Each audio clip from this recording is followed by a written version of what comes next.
রাশিয়ার সঙ্গে যুদ্ধে জড়ালে পরাজিত হবে ইউরোপ, হুঁশিয়ারি পুতিনের। ইউক্রেনের বন্দর ও জাহাজে হামলা বাড়ানোর ইঙ্গিত। সমঝোতা ছাড়াই শেষ হলো উইটকফ কুশনারের সঙ্গে বৈঠক। যুদ্ধবিরতির মধ্যেই ফিলিস্তিনে ইসরায়েলের তাণ্ডব। ড্রোন হামলায় সাংবাদিক হতাহত। পশ্চিম তীরে 2 কিশোরকে গুলি করে হত্যা। আবারও শান্তি আলোচনা শুরুর চেষ্টা কাতারের। ভেনেজুয়েলায় স্থল অভিযানের ঘোষণা ট্রাম্পের। মাদক সন্ত্রাসীদের নির্মূলের হুঁশিয়ারি মার্কিন প্রেসিডেন্টের।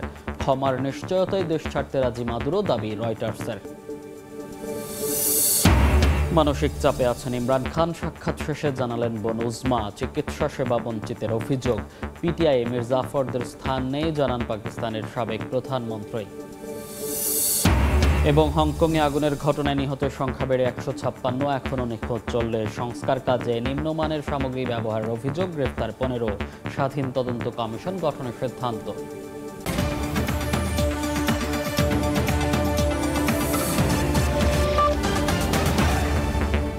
আন্তর্জাতিক সময় সঙ্গে আছি আমি মনির হোসাইন।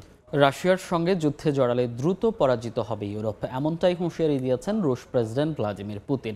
সম্প্রতি কৃষ্ণ সাগরে রাশিয়ার 2টি ট্যাঙ্কারে ড্রোন হামলাকে জলদস্যুতা আখ্যা দিয়ে পুতিন বলেন, এর জবাবে রাশিয়া ইউক্রেনীয় বন্দর ও জাহাজে হামলা বাড়াবে। এমন হুঁশিয়ারি দেওয়ার কিছুক্ষণ পরেই মার্কিন প্রেসিডেন্টের বিশেষ দূত স্টিভ উইটকফ ও জ্যারেড কুশনারের সঙ্গে 5 ঘন্টা ধরে রুদ্ধদ্বার বৈঠক করেন পুতিন। তবে দুই দেশের আলোচনায় কোনো সমঝোতা হয়নি বলে জানিয়েছে ক্রেমলিন। যদিও ডোনাল্ড ট্রাম্প শঙ্কা প্রকাশ করে জানিয়েছেন, এ যুদ্ধ বন্ধ করা সহজ হবে না। রাশিয়া ইউক্রেন যুদ্ধের শুরু থেকে ইউরোপের দেশগুলো নিজেদের নিরাপত্তা নিয়ে শঙ্কা প্রকাশ করে আসছিল। সম্প্রতি ইউরোপের কয়েকটি দেশের আকাশসীমায় রুশ ড্রোনের উপস্থিতির পর থেকে এই শঙ্কা আরও বেড়ে যায়। মস্কো বারবার দাবি করে আসছে তারা ইউরোপের সঙ্গে যুদ্ধে জড়াতে চায় না। স্থানীয় সময় মঙ্গলবার রুশ প্রেসিডেন্ট ভ্লাদিমির পুতিন আবারও একই দাবি করেন। তবে তিনি হুঁশিয়ারি দিয়ে বলেন, ইউরোপ যদি সরাসরি সংঘাতে যেতে চায় তাহলে রাশিয়া লড়াইয়ের জন্য প্রস্তুত রয়েছে। তিনি এও দাবি করেন, যুক্তরাষ্ট্রের president Donald Trump Russia Ukraine যুদ্ধ বন্ধের যে প্রচেষ্টা চালাচ্ছেন তাতে বাধা দিচ্ছে ইউরোপের দেশগুলো।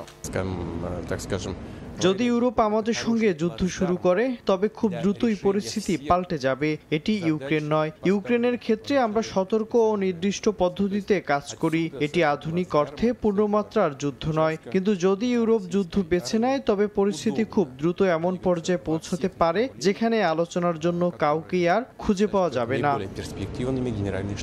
একই দিন রুশ প্রেসিডেন্ট কৃষ্ণ সাগরে রাশিয়ার 2টি ট্যাঙ্কারে সম্প্রতি ড্রোন হামলাকে জলদস্যুতা হিসেবে আখ্যা দিয়েছেন। তিনি হুঁশিয়ারি দিয়ে বলেন, জবাবে রাশিয়া ইউক্রেনীয় বন্দর ও জাহাজে হামলা আরও বাড়াবে। এমন বক্তব্যের কিছুক্ষণ পরে মার্কিন প্রেসিডেন্টের বিশেষ দূত স্টিভ উইটকফ ও জ্যারেড কুশনারের সঙ্গে যুদ্ধবন্ধের আলোচনায় বসেন তিনি। প্রায় 5 ঘন্টার এই আলোচনা ফলপ্রসূ হয়েছে বলে জানান পুতিনের উপদেষ্টারা। বলেন, যুক্তরাষ্ট্রের প্রস্তাবিত শান্তি পরিকল্পনার কিছু কিছু বিষয় নিয়ে সন্তুষ্ট নয় মস্কো। যুদ্ধবন্ধে যুক্তরাষ্ট্রের তৎপরতার উপরই আস্থা রাখছেন ইউক্রেনের প্রেসিডেন্ট ভলোদিমির জেলেনস্কি। তিনি বলেন, আলোচনার গতি ও যুক্তরাষ্ট্রের সক্রিয় ভূমিকা তাকে আশাবাদী করেছে। অন্যদিকে মার্কিন প্রেসিডেন্ট ডোনাল্ড ট্রাম্প শঙ্কা জানিয়ে বলেন, রাশিয়া ইউক্রেনের যুদ্ধের পরিস্থিতির সমাধান করা সহজ নয়। তিনি আবারও উল্লেখ করেন, যদি যুদ্ধবিরতি চুক্তি স্বাক্ষরিত হয় তবে তিনি নোবেল শান্তি পুরস্কারের যোগ্য। শান্তি আলোচনার মধ্যে ইউক্রেনের পূর্বাঞ্চলে পোক্রোভস্ক শহর পুরো দখলে নেয়ার দাবি করেছে রাশিয়া। মালিহা সুহরওয়ার্দী, সময় সংবাদ। চীনের নাগরিকদের জন্য ভিসামুক্ত প্রবেশের অনুমতি দিয়েছে রাশিয়া। এখন থেকে চীনের নির্দিষ্ট কিছু নাগরিক রাশিয়ায় 30 দিন মেয়াদি ভিসামুক্ত প্রবেশের অনুমতি পাবেন। এ বিষয়ে সোমবার একটি আদেশে সই করেছেন রুশ প্রেসিডেন্ট ভ্লাদিমির পুতিন। শিগগিরই তা কার্যকর করা হবে বলে জানানো হয়েছে। এ আদেশ অনুযায়ী ব্যবসা, পর্যটন বা বৈজ্ঞানিক, সাংস্কৃতিক ও ক্রীড়া প্রতিযোগিতায় অংশগ্রহণের উদ্দেশ্যে রাশিয়ায় আগত চীনা নাগরিকরা ভিসামুক্ত প্রবেশাধিকার পাবেন। এ অবস্থায় 2026 সালের 14 সেপ্টেম্বর পর্যন্ত কার্যকর থাকবে। তবে কর্মসংস্থান বা শিক্ষার উদ্দেশ্যে আগত ব্যক্তিদের জন্য তা প্রযোজ্য হবে না বলেও জানানো হয়েছে।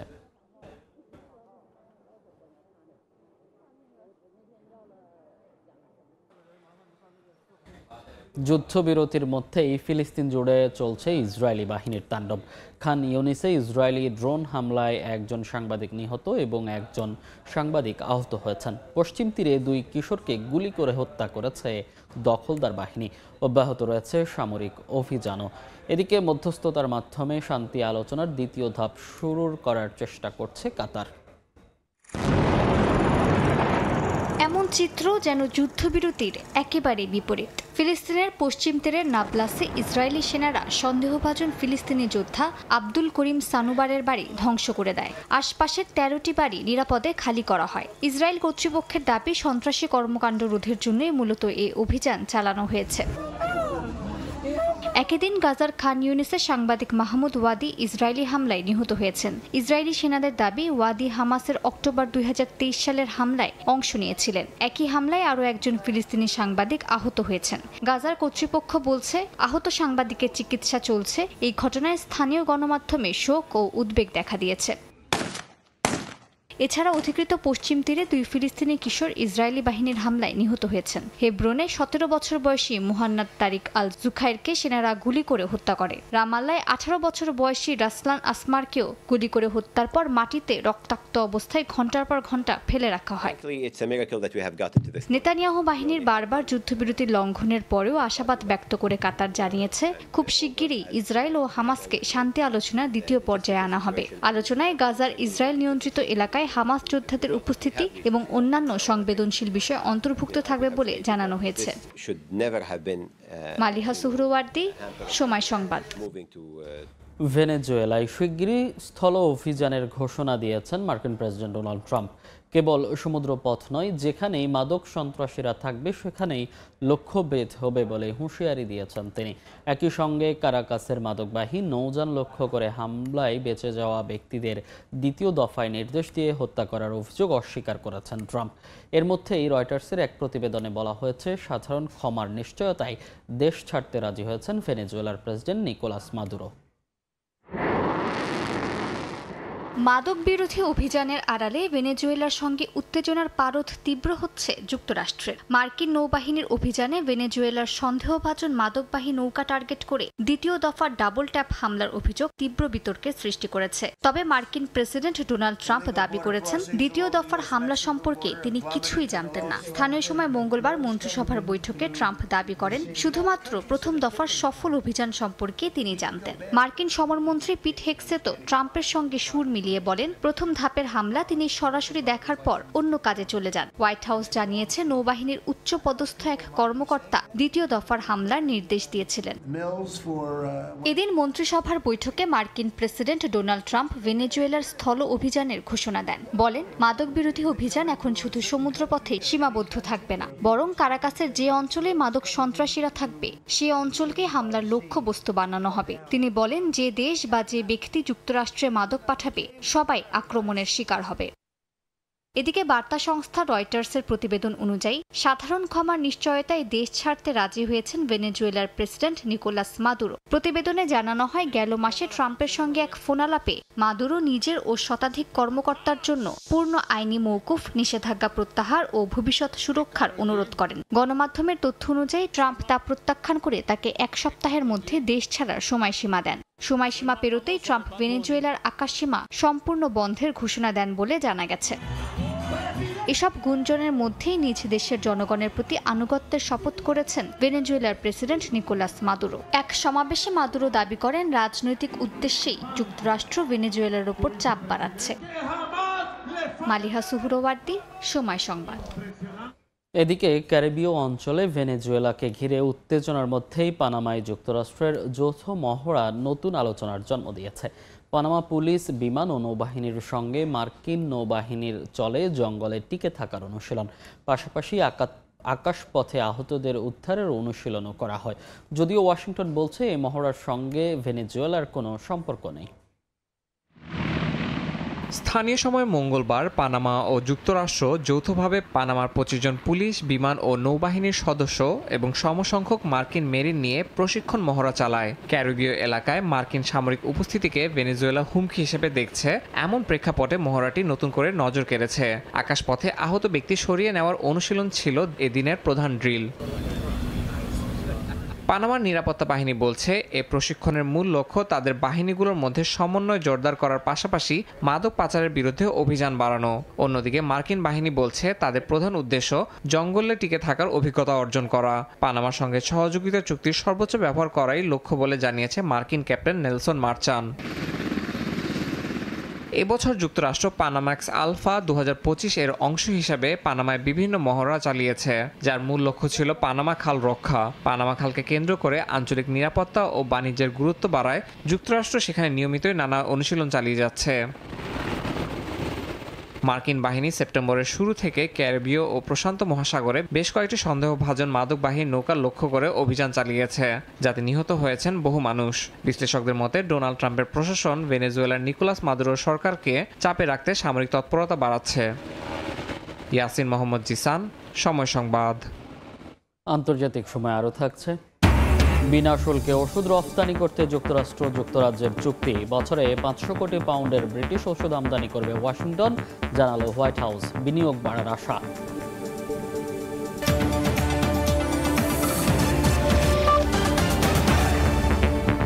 পাকিস্তানের সাবেক প্রধানমন্ত্রী ইমরান খান শারীরিকভাবে সুস্থ থাকলেও কারাগারে দীর্ঘ সময় একাকী অবস্থানের কারণে মানসিকভাবে চাপের মধ্যে রয়েছেন।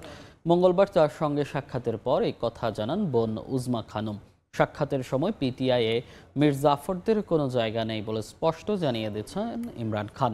এছাড়া পরিবার ও দলীয় নেতাদের অভিযোগ, প্রায় মাসখানেক ধরে নিয়মিত সাক্ষাৎ এবং চিকিৎসার সুযোগ বন্ধ রাখা হয়েছে। সম্প্রতি সামাজিক যোগাযোগ মাধ্যমে পাকিস্তানের সাবেক প্রধানমন্ত্রী ইমরান খানের মৃত্যু নিয়ে নানা গুঞ্জন শোনা যাচ্ছিল। এবার সব আলোচনা সমালোচনার অবসান ঘটিয়ে ইমরান খানের সঙ্গে দেখা করেছেন তার ছোট বোন উজমা খানম। সাক্ষাতের পর ইমরান খানের বোন জানান তার ভাই শারীরিকভাবে সম্পূর্ণ সুস্থ আছেন। সাক্ষাৎটি কঠোর নজরদারির মধ্যে হয়েছে এবং কোনো মোবাইল ডিভাইস ব্যবহার করতে দেওয়া হয়নি। উজমা অভিযোগ করে বলেন, মানসিকভাবে যেসব যন্ত্রণা তিনি ভোগ করছেন তা শারীরিক কষ্টের থেকেও বেশি। সাক্ষাতের সময় ইমরান খান তার দলের নেতাদের বিভিন্ন নির্দেশ দিয়েছেন। তিনি পাকিস্তান বার নির্বাচনে দলীয় প্রার্থী সমর্থনের পাশাপাশি জাতীয় সংসদ ও সিনেটে বিরোধী নেতাদের নিয়োগ সংক্রান্ত নির্দেশ দিয়েছেন। উজমা জানান পিটিআইয়ের মধ্যে যারা উভয় পক্ষের সঙ্গে সম্পর্ক বজায় রাখে তাদের জায়গা নেই এবং তাদের মীর জাফর হিসেবে আখ্যায়িত করেছেন। পিটিআই নেতারা এদিনের পর সিদ্ধান্ত নিয়েছেন পরিবারের সদস্য সহ আইনজীবীদের ইমরান খানের সঙ্গে সাক্ষাৎ নিশ্চিত না করালে দুই বোন উজমা ও অলিনা প্রতি মঙ্গলবার কারাগারের বাইরে অবস্থান করবেন। এর আগে পাকিস্তানের সাবেক প্রধানমন্ত্রী ইমরান খানের দল পাকিস্তান তেহরিকে ইনসাফের বিক্ষোভ কর্মসূচি ঘিরে ইসলামাবাদ ও রাওয়ালপিন্ডিতে 144 ধারা জারি করা হয়। মালিহা সুহরওয়ার্দী, সময় সংবাদ। হংকংয়ে ভয়াবহ আগুনের ঘটনায় এখনও চলছে উদ্ধার কাজ। নিহতের সংখ্যা বেড়ে দাঁড়িয়েছে 156 জনে। এখন পর্যন্ত গ্রেফতার করা হয়েছে অন্তত 15 জনকে। অগ্নিকাণ্ডের পেছনে সংস্কার কাজে নিম্নমানের সামগ্রী ব্যবহারের অভিযোগ উঠেছে নির্মাণ কোম্পানির বিরুদ্ধে। পুরো ঘটনার সুষ্ঠু তদন্তে একটি স্বাধীন কমিশন গঠনের সিদ্ধান্ত নিয়েছে দেশটির সরকার। মঙ্গলবার হংকংয়ের আবাসিক ভবনে ভয়াবহ অগ্নিকাণ্ডে প্রাণ হারানো প্রিয়জনদের স্মরণে ঘটনাস্থলে জড়ো হন তাদের স্বজনরা। পুড়ে যাওয়া টাওয়ারগুলোর সামনে ফুল ও হাতে লেখা নোট রেখে শ্রদ্ধা জানান হারানো মানুষগুলোকে। আগুনের ঘটনায় সপ্তাহ পেরিয়ে গেলেও এখনও মিলছে মরদেহ। পুড়ে যাওয়া বিধ্বস্ত ভবনগুলোতে চলছে উদ্ধার কাজ ও তল্লাশি। সিঁড়ি ছাদে আটকে থাকা বাসিন্দাদের মরদেহ উদ্ধার করছে পুলিশ। মৃতের সংখ্যা ছাড়িয়েছে 150, এখনও নিখোঁজ 40 জনের বেশি। এর মধ্যে বাসিন্দাদের একবারের জন্য বাসায় প্রবেশ করে প্রয়োজনীয় জিনিসপত্র নেয়ার অনুমতি দেওয়ার কথা জানিয়েছে কর্তৃপক্ষ। এদিকে নির্মাণ কোম্পানির একাধিক পরিচালক সহ নতুন করে 15 জনকে গ্রেফতার করা হয়েছে বলে জানিয়েছে পুলিশ। হংকংয়ের প্রধান নির্বাহী জন লি জানান, দুর্নীতি তদন্তেও 12 জনকে আলাদা করে আটক করা হয়েছে। তদন্ত কর্মকর্তারা জানান, ওয়াং ফুক কোর্টের আবাসিক ভবনগুলো সংস্কার কাজে ব্যবহার করা হয়েছে নিম্নমানের প্লাস্টিক ও জাল। ভবনগুলোর চারপাশে যে সুরক্ষা জাল ছিল তা আগুনের বিস্তার ঠেকাতে ব্যর্থ হয়। আগুন দ্রুত এক ফ্ল্যাট থেকে আরেক ফ্ল্যাটে ছড়িয়ে পড়ে। আটকা পড়েন 4000-এর বেশি মানুষ। অগ্নিকাণ্ডের কারণ তদন্তে স্বাধীন কমিশন গঠনের সিদ্ধান্ত নিয়েছে সরকার। এই কমিটি সংস্কার কাজের ত্রুটি, অনুমোদন প্রক্রিয়ার ফাঁকফোকর এবং নির্মাণ সামগ্রীর মান যাচাই করবে বলে জানানো হয়েছে। রাইসা জান্নাত, সময় সংবাদ। যুক্তরাষ্ট্রে বিনা শুল্কে ওষুধ রফতানি করবে যুক্তরাজ্য। দুই দেশ এই চুক্তি করেছে বলে জানিয়েছে হোয়াইট হাউস। এমন হলে ব্রিটেন থেকে প্রতি বছর প্রায় 500 কোটি পাউন্ডের ওষুধ আমদানি করবে ওয়াশিংটন। তবে এজন্য স্বাস্থ্যসেবা খাতে ব্যয় বাড়াতে হবে ব্রিটেনের। নিজ দেশে ওষুধ উৎপাদন বাড়ানোর পাশাপাশি আমদানি নির্ভরতা কমাতে 100% পর্যন্ত শুল্ক বাড়ানোর হুঁশিয়ারি দিয়ে আসছেন মার্কিন প্রেসিডেন্ট ডোনাল্ড ট্রাম্প। এর মধ্যেই এবার যুক্তরাজ্যকে বিশেষ সুযোগ দিল মার্কিন যুক্তরাষ্ট্র। ওয়াশিংটন বলছে ব্রিটেনের সঙ্গে একটি চুক্তি করেছে ট্রাম্প প্রশাসন, যেখানে আগামী 3 বছর বিনা শুল্কে যুক্তরাষ্ট্রের বাজারে ওষুধ রপ্তানি করতে পারবে যুক্তরাজ্য। তবে ব্রিটেনের জাতীয় স্বাস্থ্যসেবা খাতে বাড়াতে হবে ব্যয়। গেল সোমবার এমন চুক্তি হয়েছে বলে জানিয়েছেন হোয়াইট হাউসের মুখপাত্র কুশ দেশাই। বলা হচ্ছে এমন হলে গেল 20 বছরের মধ্যে প্রথমবারের মতো বাড়বে যুক্তরাজ্যের স্বাস্থ্যসেবা NHS এর ব্যয়। আর যুক্তরাষ্ট্রে প্রতি বছর শুল্কমুক্তভাবে প্রবেশ করবে 500 কোটি পাউন্ডের ব্রিটিশ ওষুধ। এতে কর্মসংস্থানের সঙ্গে দেশটিতে বিনিয়োগ বাড়বে বলে আশা ব্রিটেন সরকারের। ব্রিটেনের সরকারি তথ্য, গেল 1 বছরে যুক্তরাষ্ট্রে 1110 কোটি পাউন্ড মূল্যের ওষুধ রপ্তানি করেছে যুক্তরাজ্য, যা ওই সময়ের মোট রপ্তানির 17%-এরও বেশি। অন্তরা সেন, সময় সংবাদ। মনুষ্যবিহীন প্রথম যুদ্ধ বিমান তৈরি করেছে তুরস্ক। সিনোপ উপকূলে প্রথমবারের মতো দৃষ্টিসীমার বাইরে থাকা লক্ষ্যবস্তুতে আঘাত হেনে ইতিহাস গড়েছে বাইরাকতার কিজিল এলমা যুদ্ধ বিমান। রাডার, ক্ষেপণাস্ত্র সহ সম্পূর্ণ দেশীয় প্রযুক্তির সমন্বয়ে এই অত্যাধুনিক যুদ্ধ বিমান তৈরি করা হয়েছে, যা বিশ্বের আর কারো হাতে নেই। প্রথমবারের মতো মনুষ্যবিহীন যুদ্ধবিমানের সফল ক্ষেপণাস্ত্র নিক্ষেপের পরীক্ষা চালিয়েছে তুরস্ক। এটি সুনির্দিষ্ট লক্ষ্যবস্তুতে নিখুঁতভাবে আঘাত হানতে সক্ষম হয়েছে। তুরস্কের মনুষ্যবিহীন যুদ্ধবিমানের নাম বাইরকতার কিজেলে লোমা। আকাশযুদ্ধের এই মারণাস্ত্র বিশ্বের আর কারো হাতে নেই। দেশটির শীর্ষ প্রতিরক্ষা প্রযুক্তি কোম্পানি বাইকার সম্পূর্ণ দেশীয় প্রযুক্তি ব্যবহার করে অত্যাধুনিক এই যুদ্ধবিমান তৈরি করেছে।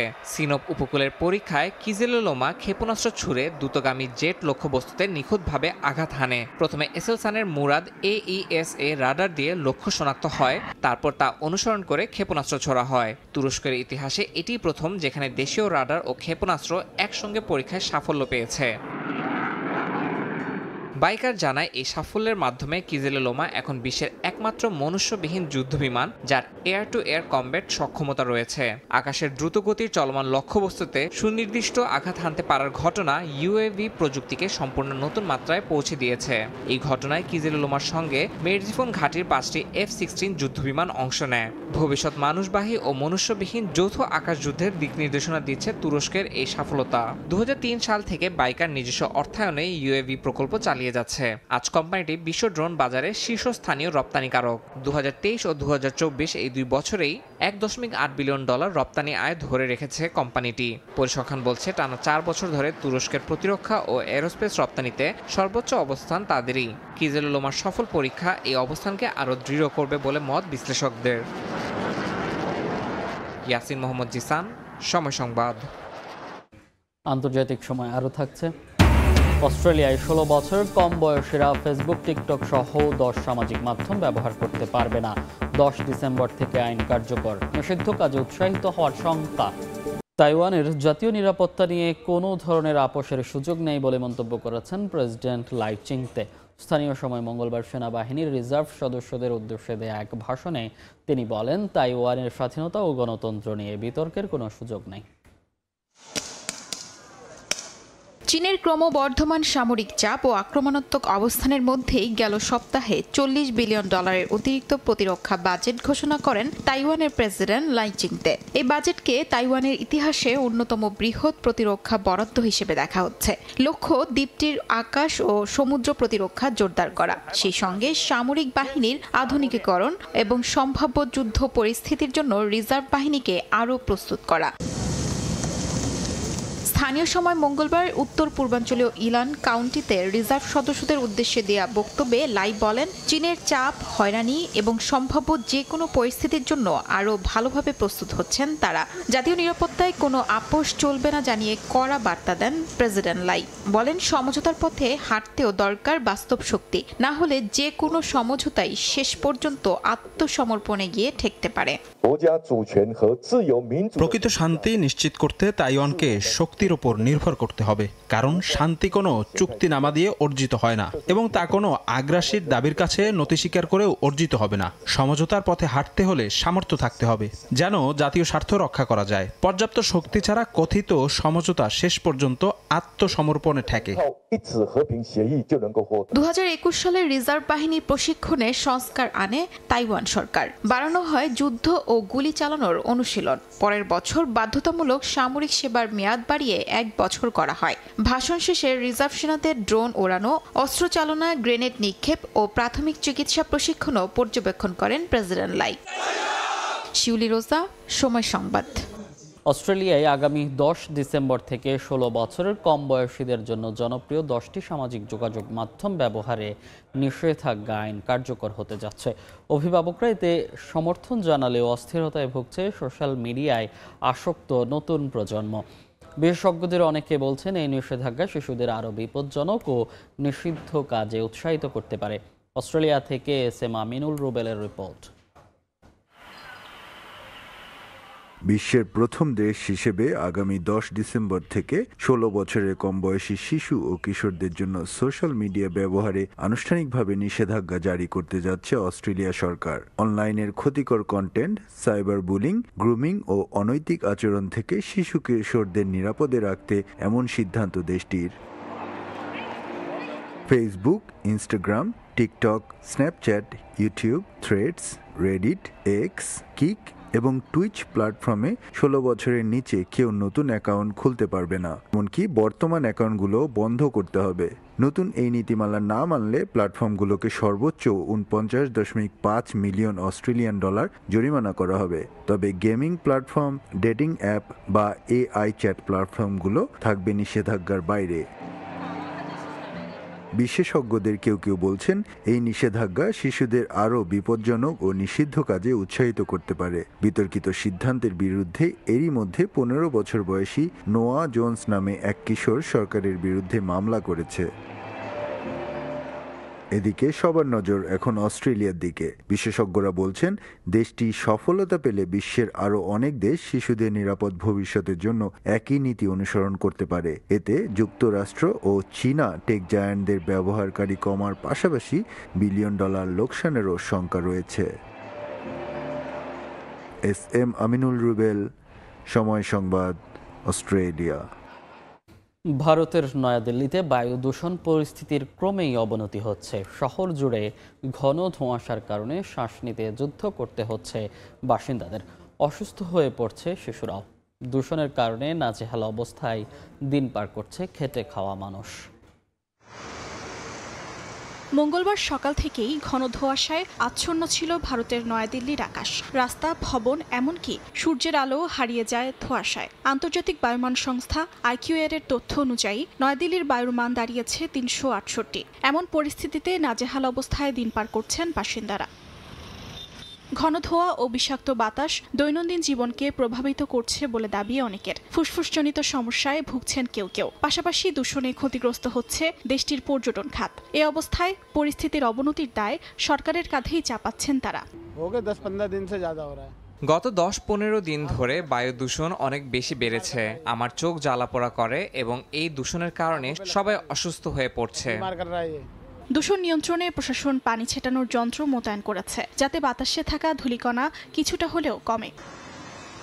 বিশেষজ্ঞদের মতে, শীতকালে ঠান্ডা ভারী বাতাসে আটকা পড়া যানবাহনের ধোঁয়া, নির্মাণ কাজের ধূলিকণা ও পার্শ্ববর্তী রাজ্যের ফসল পোড়ানোর ধোঁয়া, এতে প্রতি বছরই শ্বাসকষ্টজনিত রোগে আক্রান্ত হচ্ছেন লাখো বাসিন্দা। অর্জিতা শেহজিন, সময় সংবাদ। মিয়ানমারে 4.9 মাত্রার ভূমিকম্প আঘাত হেনেছে। স্থানীয় সময় সোমবার রাত 12:55 দেশটির উত্তর পশ্চিমাঞ্চলীয় শহর ফালামের 81 কিলোমিটার পূর্বে ভূকম্পন হয়। এই তথ্য নিশ্চিত করেছে মার্কিন ভূতাত্ত্বিক জরিপ সংস্থা USGS। ভূমিকম্পের উৎপত্তিস্থল ছিল ঢাকা থেকে 431 কিলোমিটার দূরে। এর ফলে বাংলাদেশের চট্টগ্রামেও কম্পন অনুভূত হয়। এর আগে চলতি বছর 28 মার্চ মিয়ানমারে 7.7 মাত্রার ভূমিকম্প আঘাত হানে। এতে হতাহতের পাশাপাশি ব্যাপক ক্ষয়ক্ষতি হয়। চীনের হেইলংজিয়াং প্রদেশের হারবিনে শুরু হয়েছে 27তম আইস অ্যান্ড স্নো ওয়ার্ল্ড নির্মাণ কাজ। এরই মধ্যে গড়ে উঠেছে প্রধান ফ্রেমওয়ার্ক। কর্তৃপক্ষ জানিয়েছে রেকর্ড পরিমাণ বরফ ও তুষার ব্যবহার করে এবার আরও বিস্তৃত এলাকা জুড়ে সাজানো হবে শীতের প্রতীকী এই থিম পার্ক। চলতি শীতে পার্কটির আয়তন বাড়িয়ে 12 লাখ বর্গমিটার করা হচ্ছে, যেখানে ব্যবহার হবে 4 লাখের বেশি ঘনমিটার বরফ ও তুষার। হারবিনের জনপ্রিয় এই আইস অ্যান্ড স্নো ওয়ার্ল্ডের জন্য গত বছর 2 লাখ ঘনমিটার বরফ সংরক্ষণ করা হয়। নির্মাণের অগ্রগতির সঙ্গে সঙ্গে ধীরে ধীরে রূপ নিচ্ছে শীত উৎসবের জমকালো কারুকাজ ও বরফ শিল্পের বৈশ্বিক প্রদর্শনী।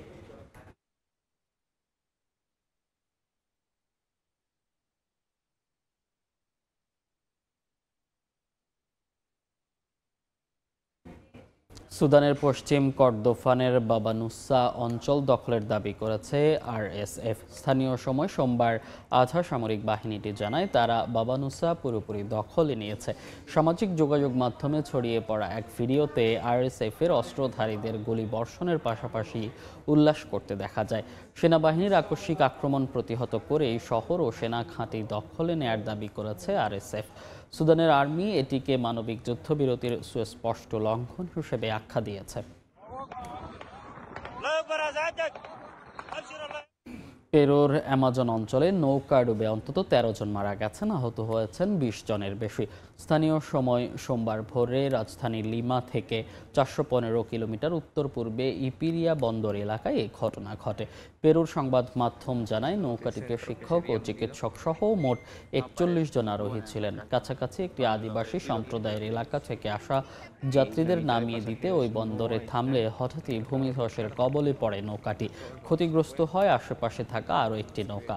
ঘটনার পরপরই হেলিকপ্টারে করে ঘটনাস্থলে পৌঁছে ও হতাহতদের উদ্ধার কার্যক্রম শুরু করে সংশ্লিষ্ট কর্তৃপক্ষ। এই ঘটনায় এখনও নিখোঁজ রয়েছেন বেশ কয়েকজন। জাতিসংঘের 2026 সালের মূল বাজেট থেকে $577 মিলিয়ন কমানোর প্রস্তাব দিয়েছেন মহাসচিব আন্তোনিও গুতেরেস। 18% চাকরি কাটছাঁটের কথাও জানান তিনি। আর্থিক টানাপোড়েন মোকাবেলায় কার্যকারিতা বাড়ানো ও ব্যয় কমানোর পথ খুঁজছে জাতিসংঘ।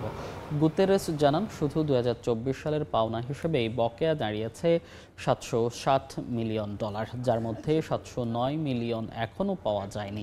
2025 সালের মধ্যে নির্ধারিত আরও $877 মিলিয়ন মেলেনি। এতে মোট বকেয়া এখন প্রায় $1.58 বিলিয়ন। তাই 2026 সালের জন্য $3.23 বিলিয়ন মূল বাজেট প্রস্তাব করা হয়েছে। গুতেরেস সতর্ক করেন, বকেয়া পরিশোধ না হলে বাজেট যাই হোক তারল্য সংকট থেকে যাবে। আলাদা শান্তিরক্ষা বাজেটেও টানাপোড়েন চলছে। অর্থ সংকটের কারণে বিশ্বের 9টি মিশনে 1/4 শান্তিরক্ষী কমিয়ে আনার ঘোষণা দিয়েছে জাতিসংঘ। ত্রয়োদশ জাতীয় সংসদ নির্বাচনে প্রবাসী বাংলাদেশিদের জন্য পোস্টাল ভোট বিডি মোবাইল অ্যাপের মাধ্যমে ভোটার নিবন্ধনের বিস্তারিত জানাতে মতবিনিময় সভার আয়োজন করেছে মালদ্বীপে নিযুক্ত বাংলাদেশ হাই কমিশন। সভায় মিশনের কর্মকর্তারা ছাড়াও বিভিন্ন রাজনৈতিক দলের নেতাকর্মী ও সর্বস্তরের প্রবাসীরা অংশ নেন। খন্দকার ওমর ফারুকের তথ্য, ছবিতে বিস্তারিত। 27 নভেম্বর রাত থেকে মালদ্বীপে অবস্থানরত প্রবাসী বাংলাদেশিরা অনলাইনে ভোটার নিবন্ধন শুরু করেছে। দীর্ঘদিনের দাবি পূরণের আনন্দ থাকলেও কারিগরি জটিলতা, ধীর গতি, এনআইডি সমস্যা এবং প্রযুক্তি জ্ঞানের অভাবে অনেকেই সমস্যায় পড়ছেন। এই পরিস্থিতি সমাধানের জন্য হাইকমিশন মতবিনিময় সভা আয়োজন করেছে। নিবন্ধিত হওয়ার বিষয়ে আলাপ আলোচনা হয়েছে। আমরা অনেক কিছু প্রশ্ন করেছিলাম, ওনারা এই প্রশ্নের উত্তর দিয়েছে এবং কি অনেক কিছু আমাদের অজানা ছিল সেটাও আজকে আমরা জানতে পেরেছি। আমরা আশা করি যত দ্রুত সম্ভব এগুলা যেন সমস্যার সমাধান হয়। এইগুলো সমস্যার সমাধান হলেই আমরা প্রবাসীরা রেজিস্ট্রেশনটা করতে পারবো।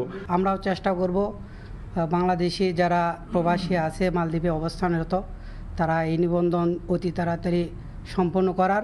সভায় ভোটার নিবন্ধন প্রক্রিয়া ও পোস্টাল ভোটের বিস্তারিত তুলে ধরা হয়। প্রবাসীরা তাদের সমস্যার কথা জানান। যেই সকল পরামর্শ আমরা তাদের থেকে পেয়েছি সেটিকে আমরা গ্রহণ করেছি। আমরা এই পরামর্শগুলি আমরা নির্বাচন কমিশনে আমরা জানাবো, যাতে করে এই সমস্যাগুলি আমরা সমাধান করতে পারি। সভায় প্রবাসীদের অনলাইনে নিবন্ধন ও পোস্টাল ভোটিং এর বিষয়ে সচেতনতা বাড়াতে মালদ্বীপের বাংলাদেশ মিশন সব ধরনের সহযোগিতা দিতে প্রস্তুত বলেও জানান হাই কমিশনার। এখন হয়তো যে সমস্যাগুলো হচ্ছে, আশা করি পরবর্তী ইলেকশনে এই সমস্যাগুলো হবে না। হ্যাঁ, আমরা আমাদের জায়গা থেকে হাই কমিশনের জায়গা থেকে আমরা সর্বোচ্চ চেষ্টা করব যে সবাইকে এই জিনিসটা রিচ করানো, বলা যে দেখেন এইভাবে করতে হবে, এইভাবে হবে। তারপর আমরা আপনারা যে প্রশ্নগুলো করেছিলেন তার আগেও কিন্তু আমরা এই বিষয় নিয়ে আলোচনা করেছি। এই জন্য আমরা কিছু প্রশ্ন কিন্তু কমন নোট ডাউন করেও রাখছি। মালদ্বীপে প্রায় লাখের অধিক প্রবাসী বাংলাদেশের বসবাস, আর এই প্রবাসীরা যেন তাদের ভোটাধিকার প্রয়োগ করতে পারেন সেই বিষয়ে আরও সচেতনতা বাড়াতে বাংলাদেশ কমিউনিটি নেতৃবৃন্দকেও এগিয়ে আসার আহ্বান জানায় হাই কমিশন। সময় সংবাদ, মালদ্বীপ।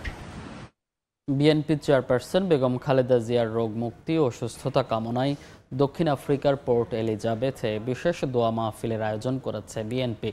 দলীয় অফিসে দোয়া মাহফিল অনুষ্ঠিত হয়। মসলিউদ্দিন নয়নের সঞ্চালনায় অনুষ্ঠানে প্রধান অতিথি ছিলেন বাংলাদেশ জাতীয়তাবাদী দল বিএনপির দক্ষিণ আফ্রিকার দক্ষিণ শাখার সিনিয়র যুগ্ম সাধারণ সম্পাদক সেলিম মোহাম্মদ সেলিম। মাহফিলে বেগম খালেদা জিয়ার সুস্থতা কামনায় বিশেষ দোয়া করা হয়। এদিকে বিএনপি চেয়ারপারসন বেগম খালেদা জিয়ার সুস্থতা কামনায় পবিত্র ওমরা পালন করেছেন বিএনপির কার্যনির্বাহী কমিটির অন্যতম সদস্য ও Saudi Arab business and investors ফোরামের সভাপতি আব্দুর রহমান। এ সময় তার সঙ্গে ছিলেন জেদ্দা বিএনপির স্থানীয় নেতা কর্মীরা। ওমরা পালনকালে তারা বিএনপি চেয়ারপারসন বেগম খালেদা জিয়ার রোগ মুক্তি ও সুস্থতার জন্য দোয়া করেন। পবিত্র হারাম শরীফে অবস্থানকালে তারা দেশের শান্তি ও সমৃদ্ধির প্রতিও প্রার্থনা জানান। স্থানীয় বিএনপি নেতারা বলেন, দেশনেত্রী খালেদা জিয়ার দ্রুত আরোগ্য কামনায় সৌদি আরবে প্রবাসী নেতাকর্মীদের মধ্যে ইতোমধ্যে ব্যাপক আত্মীয়তা ও ঐক্যের পরিবেশ সৃষ্টি হয়েছে। আরও জানান, প্রবাসে থেকেও দেশের রাজনৈতিক প্রেক্ষাপটের সঙ্গে যুক্ত থেকে দলের জন্য কাজ করে যাচ্ছেন তারা।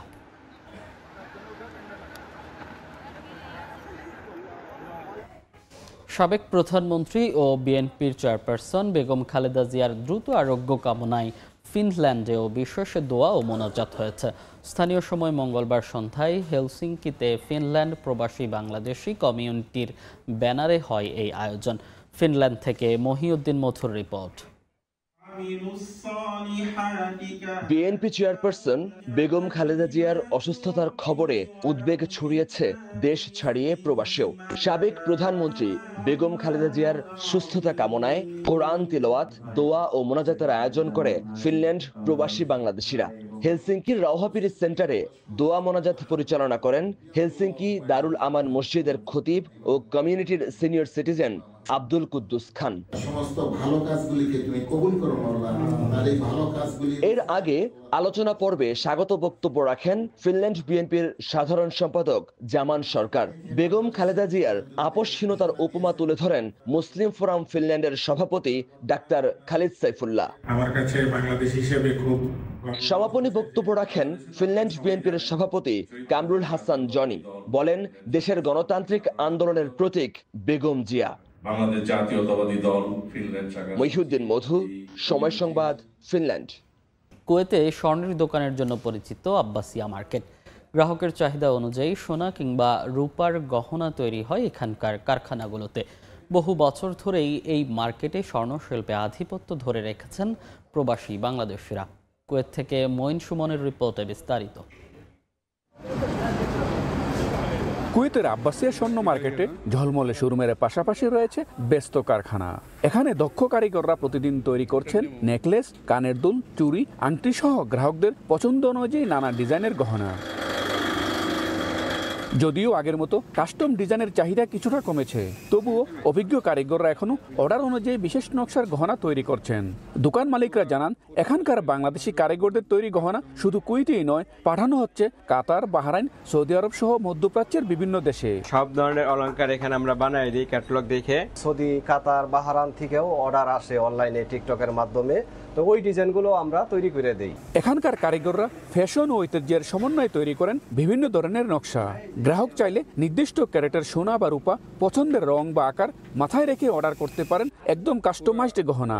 বহু কাস্টমার আছে, ইন্ডিয়ান, নেপালি, বিভিন্ন ধরনের কাস্টমার আসে, বিভিন্ন ডিজাইনের স্বর্ণ রূপার সব ধরনের ডিজাইনের গহনা তৈরি হয়। কুয়েতি, বাংলাদেশি, ইন্ডিয়ান সকল প্রকার কাস্টমার আমাদের দোকানে আসে এবং আমরা সকল প্রকার কাজ আমরা করে দিই। আব্বাসিয়া মার্কেটের স্বর্ণ শিল্পে দক্ষ হাতে গহনা তৈরি করছেন প্রবাসী বাংলাদেশি কারিগররা, যা শুধু ব্যবসা নয়, দেশের পরিচিতিও বাড়িয়ে দিচ্ছে মধ্যপ্রাচ্যের এই দেশটিতে। মঈন সুমন, সময় সংবাদ, কুয়েত। আসন্ন বড়দিন উপলক্ষে সুইডেনের রাজধানী স্টকহোমে শুরু হয়েছে জিঞ্জার ব্রেড প্রদর্শনী। ৩৫ বছর ধরে আয়োজন করা হচ্ছে এই প্রদর্শনীর। প্রতি বছর আর্কটিস মিউজিয়ামের বড়দিনের ঐতিহ্যবাহী এই প্রতিযোগিতায় অংশ নেন অসংখ্য মানুষ। ভিন্নধর্মী এই প্রদর্শনীতে অংশগ্রহণ করতে পেরে উচ্ছ্বসিত দর্শনার্থী ও পর্যটকরা। প্রদর্শনীটি চলবে আগামী জানুয়ারির মাঝামাঝি পর্যন্ত। আইফেল টাওয়ার থেকে শুরু করে তাজমহল, এর সবই জিঞ্জার ব্রেড দিয়ে তৈরি। জিঞ্জার ব্রেডের ভিন্নধর্মী এই প্রদর্শনী নজর কাটছে দর্শনার্থীদের। সুইডেনের রাজধানী স্টকহোমের আর্কটিস মিউজিয়ামে ৩৫ বছর ধরে আয়োজন করা হচ্ছে এই প্রদর্শনীর। এবার জায়গা পেয়েছে ১৫১টি জিঞ্জার ব্রেড, যেগুলো দিয়ে বিখ্যাত সব স্থাপনা ফুটিয়ে তোলা হয়েছে। এমন ভিন্নধর্মী প্রদর্শনীতে অংশ নিতে পেরে উচ্ছ্বাস প্রকাশ করছেন দর্শনার্থী ও পর্যটকরা। এই বছরের প্রদর্শনীতে সবচেয়ে আলোচিত কাজগুলোর মধ্যে রয়েছে টাইটানিকের বিখ্যাত দৃশ্য, লুভর জাদুঘরের সাম্প্রতিক চুরির ঘটনা এবং home is wire the heart is লেখার ডিজাইন। মিউজিয়ামের ভারপ্রাপ্ত পরিচালক কারিন নিলসন বলেন, এবছরের থিম ভালোবাসা। বিশ্বের অস্থিরতার সময়ে এ থিম মানুষকে নতুন আশা ও আনন্দ দেবে বলেই বিশ্বাস তাদের। এটি একটি প্রদর্শনী এবং একই সঙ্গে এক ধরনের প্রতিযোগিতাও, তাই সবাই চায় নিজেদের বানানো জিঞ্জার ব্রেড ঘরটি প্রদর্শনীতে তুলে ধরতে। এখানে মোট ১১১টি ঘর আছে, যেগুলো দেখে দর্শনার্থীরা আমাদের ওয়েবসাইটে গিয়ে ভোট দিতে পারবেন, অথবা তারা এখানে সে ঘরগুলো সরাসরি দেখেও ভোট দিতে পারবেন। প্রদর্শনীটি চলবে আগামী জানুয়ারির মাঝামাঝি পর্যন্ত। জিঞ্জার ব্রেড প্রদর্শনীতে ৩টি ক্যাটাগরিতে বিজয়ী ঘোষণা করা হবে: শিশু, প্রাপ্তবয়স্ক বা স্থপতি বিভাগ এবং ডিজাইনার বা বেকার বিভাগ। ১৪ ডিসেম্বর বিজয়ীদের নাম ঘোষণা করা হবে। অর্জিতা শেহজিন, সময় সংবাদ। এদিকে বেলজিয়ামের রাজধানী ব্রাসেলসে আসন্ন বড়দিন উপলক্ষে চলছে চমকপ্রদ সাউন্ড অ্যান্ড লাইট শো, যেখানে ঐতিহ্যবাহী বড়দিনের বিশাল ক্রিসমাস ট্রির পাশাপাশি রয়েছে আরও নানা আকর্ষণীয় আয়োজন। আলোকসজ্জাময় রঙিন এই উৎসবে উপস্থিত হয়ে উচ্ছ্বাস প্রকাশ করছেন দর্শনার্থী ও পর্যটকরা। এই শো চলবে আগামী বছরের ১ জানুয়ারি পর্যন্ত। শহরের ব্যস্ত রাস্তা, দোকানপাট, ক্যাফে সবখানেই ঝুলছে ঝলমলে রঙিন আলোকসজ্জা। আসন্ন বড়দিন উপলক্ষে সাউন্ড অ্যান্ড লাইট শো এর এমন মনোরম পরিবেশ ঘুরে দেখতে ব্যস্ত দর্শনার্থী ও পর্যটকরা। এমন চিত্রের দেখা মিলল বেলজিয়ামের রাজধানী ব্রাসেলস শহরের ঐতিহাসিক গ্র্যান্ড প্লাসে। গ্র্যান্ড প্লাসের কেন্দ্রে স্থাপন করা হয় ঐতিহ্যবাহী বড়দিনের বিশাল ক্রিসমাস ট্রি, যেটিকে ঘিরে সেলফি তোলেন দর্শনার্থীরা। পাশেই সাজানো হয় যিশুর জন্মকথা তুলে ধরা কাঠের প্রদর্শনী, যা প্রতি বছরই বড় আকর্ষণ হয়ে ওঠে পর্যটকদের জন্য। পাশাপাশি সিটি হলের সুউচ্চ টাওয়ার জুড়ে আয়োজন করা হয় ৫ মিনিটের লাইট শো, যেখানে আলো, সুর আর রং বদলের বিশেষ ইফেক্ট মিলে তৈরি করছে এক দৃষ্টিনন্দন দৃশ্য।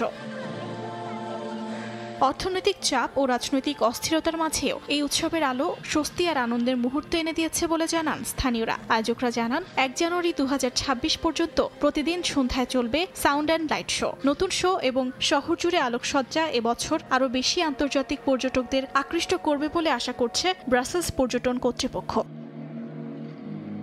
অর্জিতা শেহজিন, সময় সংবাদ। স্পেনের ফুয়েন গিরোলা বায়োপার্কে জন্ম নিয়েছে একটি পশ্চিমা লোল্যান্ড গরিলা। চলতি বছর স্পেনের প্রথম এবং ইউরোপে দ্বিতীয় গরিলা হিসেবে জন্ম হলো এটির। শনিবার স্থানীয় সময় বিকেলে মা গরিলা উইফা খোলা আকাশের নিচে সন্তানের জন্ম দেন। পার্কটির কর্মী ও দর্শনার্থীদের জন্য এটি ছিল এক বিরল মুহূর্ত। European Association of Zoos and Aquaria প্রজনন কর্মসূচির অংশ হিসেবে এই বংশবৃদ্ধি করা হচ্ছে। চিড়িয়াখানার কর্মীরা জানান, নবজাতকটি সুস্থ এবং জন্মের পর থেকে মায়ের গায়ে শক্তভাবে লেগে আছে। আন্তর্জাতিক সময়ের শীর্ষ সংবাদগুলো জানিয়ে দিচ্ছি আরেকবার। রাশিয়ার সঙ্গে যুদ্ধে জড়ালে পরাজিত হবে ইউরোপ, হুঁশিয়ারি পুতিনের। ইউক্রেনের বন্দর ও জাহাজে হামলা বাড়ানোর ইঙ্গিত, সমঝোতা ছাড়াই শেষ হলো উইটকফ কুশনারের সঙ্গে বৈঠক। যুদ্ধবিরতির মধ্যেই ফিলিস্তিনে ইসরায়েলের তাণ্ডব, ড্রোন হামলায় সাংবাদিক হতাহত, পশ্চিম তীরে 2 কিশোরকে গুলি করে হত্যা, আবারও শান্তি আলোচনা শুরুর চেষ্টা কাতারের। এবং ভেনেজুয়েলায় স্থল অভিযানের ঘোষণা ট্রাম্পের, মাদক সন্ত্রাসীদের নির্মূলের হুঁশিয়ারি মার্কিন প্রেসিডেন্টের, ক্ষমার নিশ্চয়তায় দেশ ছাড়তে রাজি মাদুরো, দাবি রয়টার্সের।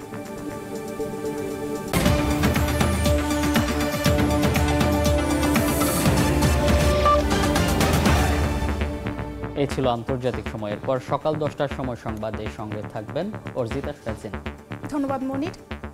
সকাল 10টার সময় সংবাদ নিয়ে আসছি কিছুক্ষণ পর, সঙ্গে থাকুন সময়ের।